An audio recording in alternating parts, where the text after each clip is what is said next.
Spiritual awakening burnout happens when we enter transcendental states. We enter the unconscious, we enter the unheard, the unseen, we enter parts of us that we've never really known existed before. We're entering into the realm of the unknown.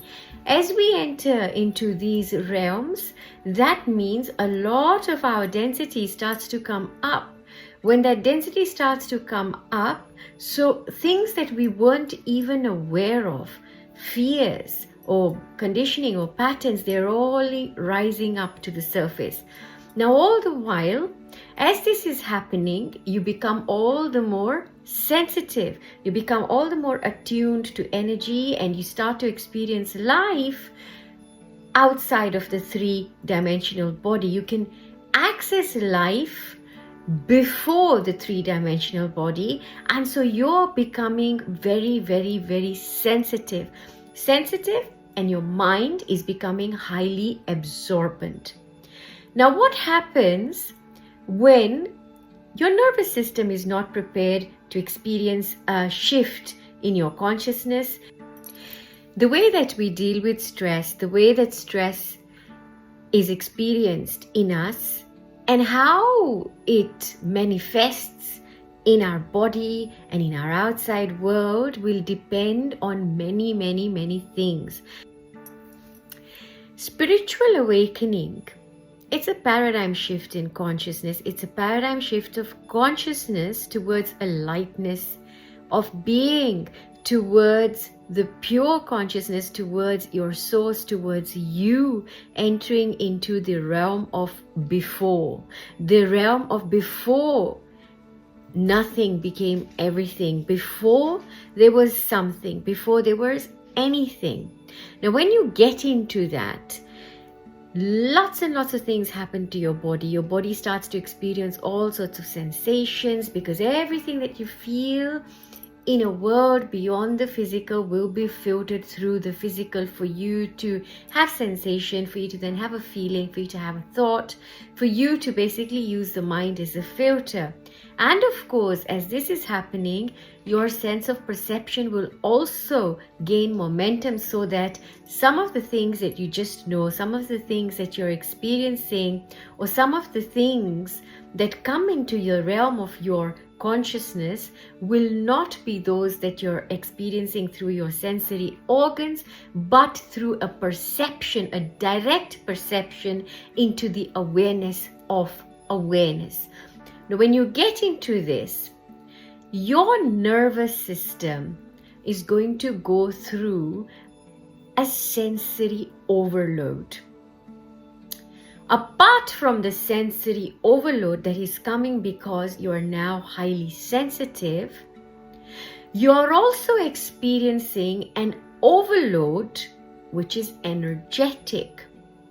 An overload of sudden opening to vast information that is coming direct from source. So your sensory overload will come, for example, somebody who's not going through awakening, somebody who's not gone through this oversensitizing, might go to the park for a walk and might hear the birds, or may not, might just walk right through everything, come back home and carry on with their day. Somebody who's gone through an awakening, or who's gone through an sensitizing, so from being desensitized, you're now sensitized, you will have a completely different experience. All of the exposure to external stimuli is going to create a sensory overload to a system that is already quite overloaded with the extra energy that you now have. You must have heard that when you go through an awakening, or when you go through a Kundalini awakening, people have more life, they have more zeal, they are more energetic. You come into a place where you have more, you feel more, everything is 200%. Yet, you may not be feeling that 200% when you're in transition, and instead you're feeling pretty zapped out day in, day out. So out of the 7 days in a week, you might have 2 days, if that, or 1 day when your energy feels quite high. And the rest of the days, it's as though, you're completely flat on your back and you don't know what hit you. For some of you might go through periods of insomnia. You may not be able to sleep properly. You may go to bed. You're really exhausted. So it's the kind of exhaustion that is so debilitating that you can't do anything. And most interestingly, that at this stage, you can't even think. Your mind almost takes a break. And this is where we say we are now in a state of being mindless, or that we've lost our mind. You literally lose your mind, but you don't lose your faculties. Everything is still there, everything is still intact. But because you've gone through an overload, one, of what you're receiving, second, of what you're receiving from an external stimuli. So it is happening from internal and external and from up above. All the while, for those of you who may already have chronic stress as a result of trauma, it could be childhood trauma, it could be trauma that you might have experienced during your life, and it could quite simply be stress that is unresolved or unspent, that is stored in us. When stress happens, change happens. Stress is a precursor to change. So if you take a rubber band, you stress it, so you're stretching it. That stretch is needed for it to be stretched. That is the stress. The stressor would be you doing it. Now, similarly, in our lives, we have stresses. Stresses are precursors to change. We need those stresses to allow for evolution. That is a natural part that happens. You see how a toddler throws tantrums? Why? Because at that stage, now that tantrum is a stress response to saying no to the toddler. Why? Because they're going through an evolution towards a sense of self, towards a sense of agency. They're coming into their own. As they come into their own, they experience this stress. So when we have trauma, or we've gone through an extreme period of stress, and that has not been spent, so it's unresolved. If it's not run its full course, so that we've actually assimilated it, integrated it, understood it, and it's sort of out of our system, but through our system, it then sits. And then you'll have another stressor, and another stressor, and another stressor. By the time you come to much later stresses, you're either going to be completely desensitized because of becoming overly sensitive to stress, because you become hypervigilant, right? So you're going to either shut down, or you're going to be highly reactive to everything that happens. So that's when we say, we are fried, our brains get fried, our nervous system gets fried. Now, a Kundalini awakening does exactly that, or can rather do exactly that, because your system might be accustomed to an ampage of 3. But when you go through Kundalini awakening, what happens? The ampage goes up to 10,000.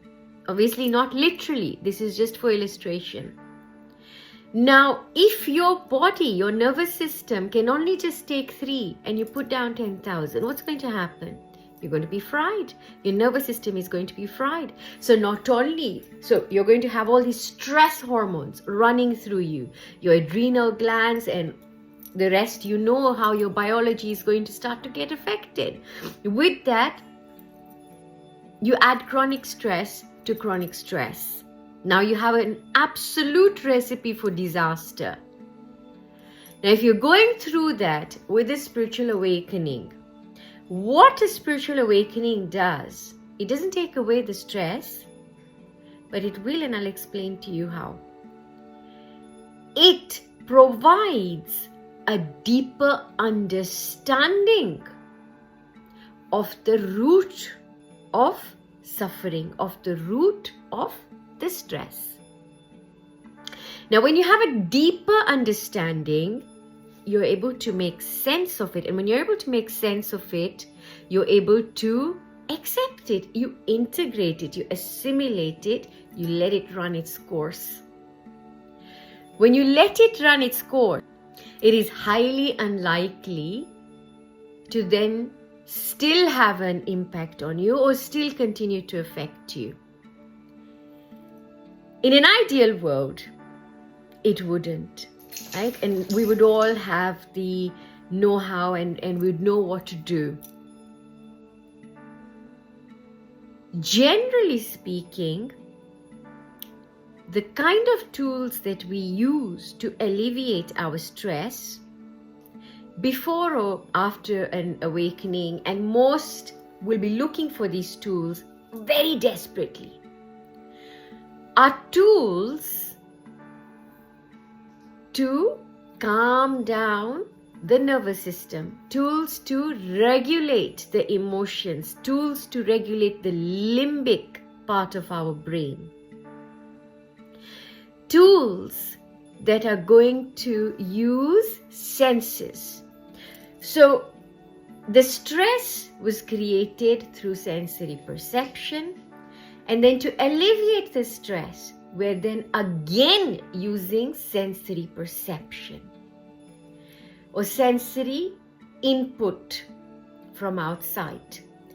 Whether it is you going for long baths, walks, meditation, yoga postures, breathing, all of these tools, workshops, retreats, fasting, all of these,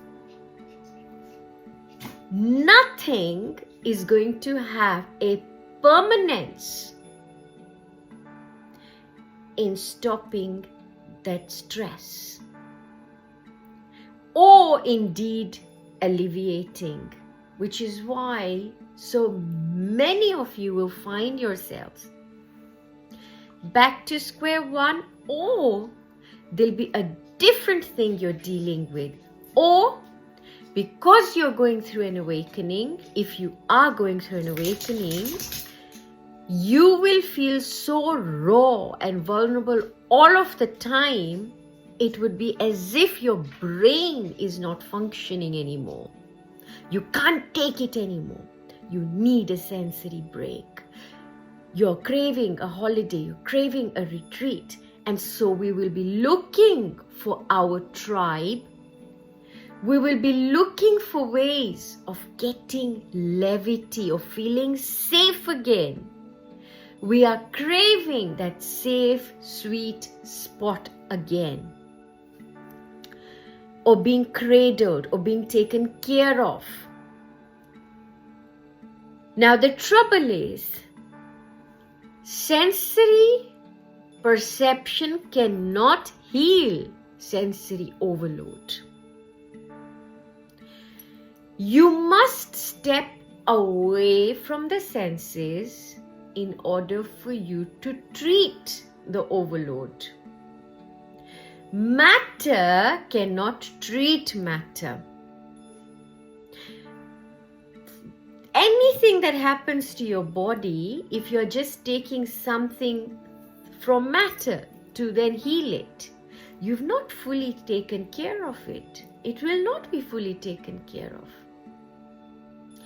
Anything that is happening to us, this overload, this stress that we're going through, and the spiritual awakening burnout, which we said at the beginning, comes from both internal stimuli and external stimuli, so that our nervous system becomes really raw. We become chronically stressed. so that we are going through this. Yet, you will see the difference that if you are on this path of spiritual awakening, though you might be going through burnout stages or long drawn out exhaustion phases, or where you are completely zapped, yeah, you will still have something. There will be a deeper understanding, or there will be a resignation or a surrender to spirit, a surrender to the divine, or but you will have some sort of a love brewing inside of you. Though you may even feel so numb that you have got nothing left to give, right? Not only have you got nothing left to give, you have nothing left to feel. You feel apathetic. Yet you can perceive everything, but you can't engage with that sweet, sweet feeling, or that bliss has gone. But out of the long exhaustion or the long stress, you will still have these spurts. So your spiritual awakening is going to give you a framework that is going to provide you with the understanding. When you have that understanding, it gives you distance between the stressor, the stress itself, and you. You gain that gap. You gain that gap so that you don't get trapped in your stress response. So that you are now out of the stress response, albeit the stress response may still very much still be running its course. But you've stepped out. So in order for us to completely heal the spiritual awakening burnout, in order for us to completely heal any stress, because remember, stress is only perceived through the mind. It's only perceived through the feeling. It's only perceived through our senses. But when you step out and step away from your senses, not that you escape or you disassociate, that's different, because then in that case, you're just avoiding it. And you're putting it on the back burner. You put it on the back burner, it's there to be dealt with another day. You might be a joker. You might use jokes. You might use humor, right? Find out what your coping mechanism is. Find out what you hide behind off of. In that acute suffering, exactly like the phoenix rises from the ashes, so do you. Now this is where the only thing that can give you that permanent healing, they said stepping away, which is your Kundalini awakening. Your Kundalini awakening is going to awaken either in a highly stressed out environment, where it's the last resort that it has to step in to heal the nervous system and to heal the entire organism. That's the last thing, right? And otherwise, the awakening happens when you are in a very healthy nervous system and you've prepared towards it by already creating that distance, that gap you've stepped out of, or rather, you've stepped away from your third dimensional existence. It is only when you're able to jump into other dimensions, or now you go into what is before the body. So if you just the body, let's think about this. Before that, your thought, your feeling, right? Then you feel this energy, you feel these subtle things happening. Then what's behind the energy? What's behind the energy? So we can talk about the soul, the spirit. We can talk about that which is all and that which is nothing. You can call it God if you want to. You can call it the star. You can call it the solar system, the universe, whatever. But the shunya, the void, the place of nothing.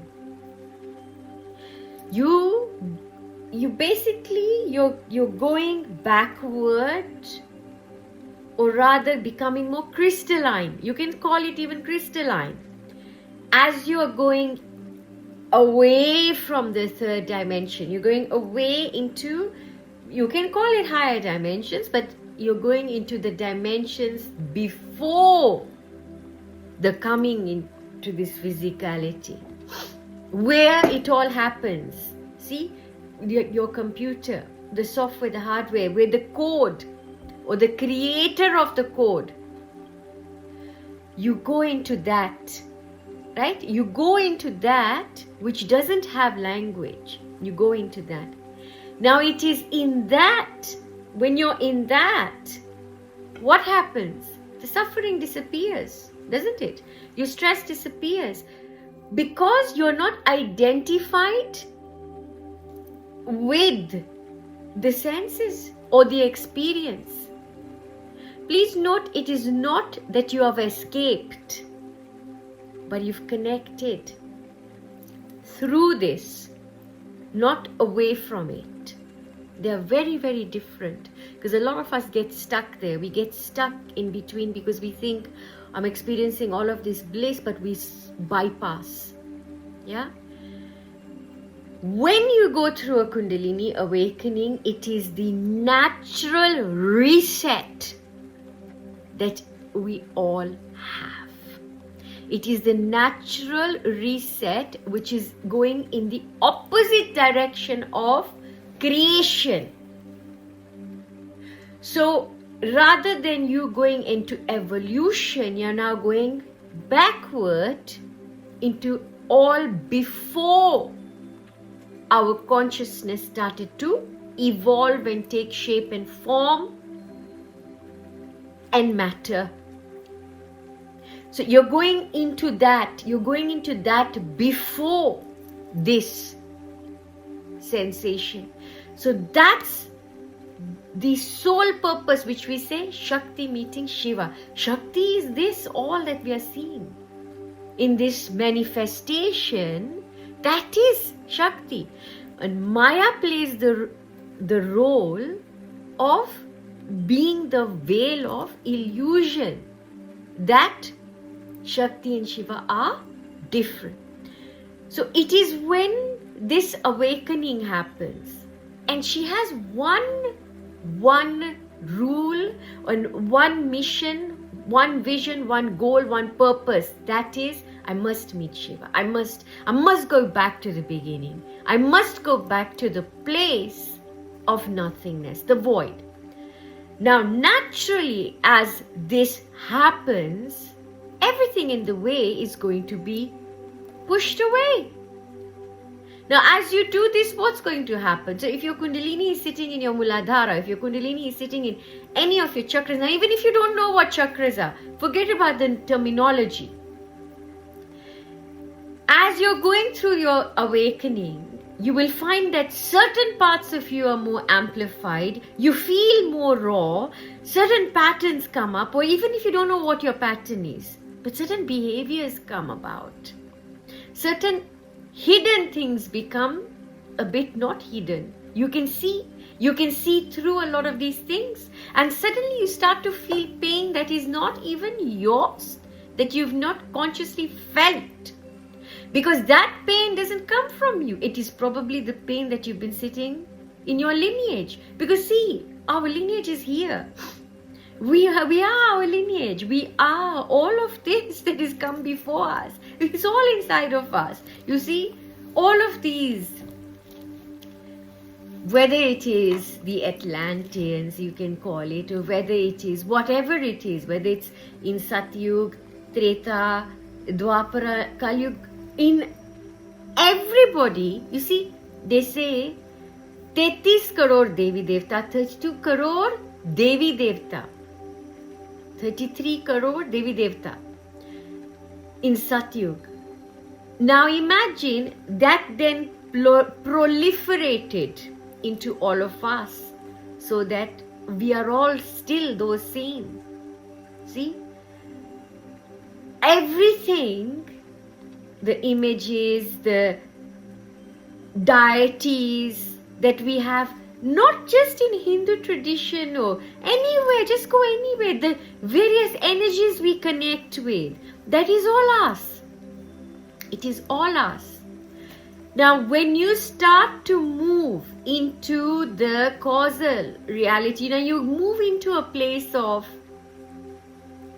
nothing. It's nothing. Now, this is where some of you will experience the samadhi states, or some of you will experience a state of thoughtlessness, meaning that you're going through your life, but there's very little planning. It's almost like somebody else has done all the planning for you, and you're gliding through life. You're still grounded, but you're gliding through life. Yeah? So your stress, your exhaustion, your spiritual awakening, burnout, it cannot be healed through the workshops, through the retreats, through yoga asanas alone, or through meditation alone. It's a graduated process. What is going to heal this completely is when your kundalini rises right up. But though that's going to happen as long as you are totally associated with the body, because there is always the possibility of you falling back into body consciousness, falling back into I am the body, and therefore you're going to identify with the stress. You're going to go through the stress. Now, folks, remember, it is not the same as to say, well, it's my body going through the stress. I'm not the one that's going through the stress. And therefore, you kind of almost divorce yourself from it and you won't feel it. No, it is not to say that you're not going to now feel anything. Because remember, in that, you experience life 200% fully. Except because you have now come to the place of, oh, I understand. There is a whole thing here that is happening. Yeah, this is all the samsara, or you understand the veil of illusion gets lifted. Now, when that veil is lifted, the suffering doesn't seem like suffering. The stress doesn't seem like stress. So, your burnout or your nervous system, everything begins to fall back into place. As you on that other level starts to feel all together, you too at the physical level start to feel together. You will have inspiration to do certain things, have supplements, for example, go somewhere to do this, for example. All of these things will come together.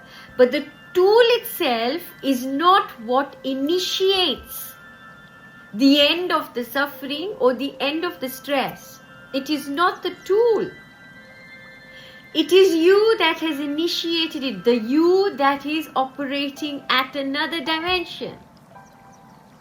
Rather than say a higher dimension, at another dimension, at the dimension of the unknown, or dimension that is of the unseen,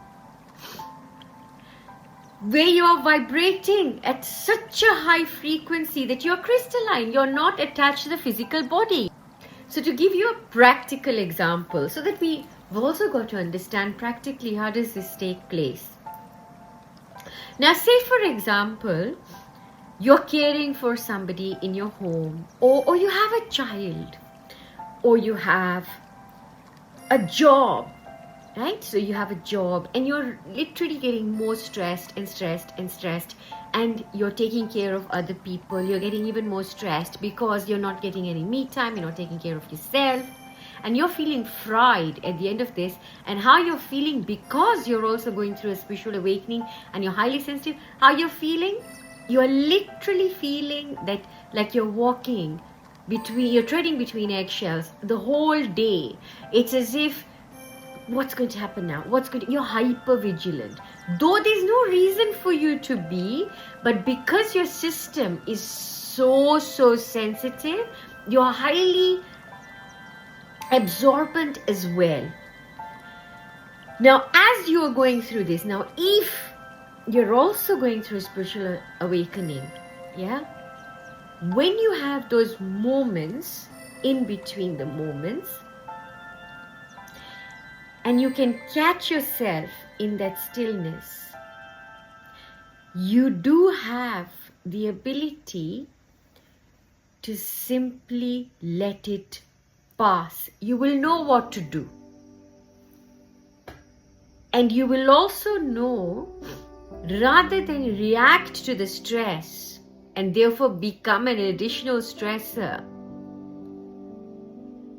at that moment you catch yourself.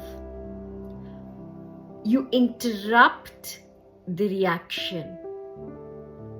You won't be able to interrupt the reaction if you're still associated with the reaction, the stressor, and the stress. Your spiritual awakening will give you that distance. That's extremely important, folks. It's that shift of consciousness that gives you that. Your tools are tools, but the awakening itself is going to be your biggest ally to getting you that permanent fix. And when I say permanent, it is not to say that you're not going to be exposed to all of these things, but as you get more authentic, so as you walk in your truth and you feel it and you just say how you're feeling to yourself. You know exactly, you're aware. The more you do that and the more you're walking in that bare person, right, in you, you're completely, totally out there, just as you are. The more you do that, now the beauty of that is that being authentic is such a high vibration. It is you walking in the nakedness of you, in the nakedness of the truth. And then the truth can open and be filtered through you, in essence. Now, when you are like that, then there is no chance of anything making you the host to that stress. It's not going to stay. So, whatever is needed for a change to take place, you'll do that. But you'll bounce back very, very quickly. So, folks, ultimately, what is going to be the deepest experience of the deepest, widest, highest of relaxation is your Kundalini awakening. A third element, which we say, beyond what you can see, that which we cannot fathom, must come into action. The true end to your suffering is when you fully awaken and you stop lingering in your transition states, or you stop lingering into this very, very long, drawn out isolation phase or drawn out cocoon phases. You can still stay there, because that is a very essential part of this. That cocoon is needed for us. We need those sensory breaks because we are bombarded with all of this all of the time. So you need that. It's self-preservation. And you'll know when you need to take those breaks. Yeah? But the more you get deeper into your awakening in a way that is committed and unlimited, there are no limitations, folks. There are no limitations, folks. The limitations are here. They do not exist. Then you can quite easily. Now, this is where quantum healing then comes in. So you might have heard of quantum healing, quantum jumping. this is exactly what happens, and this is exactly what can then give you that respite that you need. You can go to as many retreats and whatever you want to do, whatever you are using as a coping mechanism, but without accessing the space before you, or the space before this person, that healing, and you will feel healed, you will even feel a bit of respite. It will not stay. It might transmutate into something else and come out as something else, but you'll feel like you're this hamster on this wheel of constant healing, constant this, constant trying to get yourself into this place, whatever that place may be, a place which is free of you feeling so exposed, so vulnerable, so, open. You're like a sitting duck that is always, you're always available. You're sort of getting bombarded with these energies, but you don't have to be. So the more you connect with the dimension before this, with the dimension beyond the physical, the more that you're able to get into this. Now, if it means that you meditate, that's fine. But you have to attain a level of proficiency in this, which comes through practice. You've got to be consistent and committed and go beyond the point of boredom. It is when boredom hits, then you know you need to continue.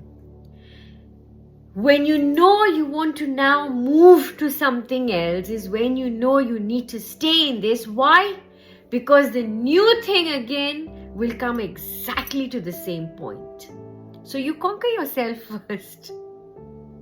Yeah? Sending you so much love. As always, remember, you hold the reins to your chariot. You are the charioteer. You know where you're going, or you can simply let the chariot go where it wants to take you, and then we see sending you lots of love.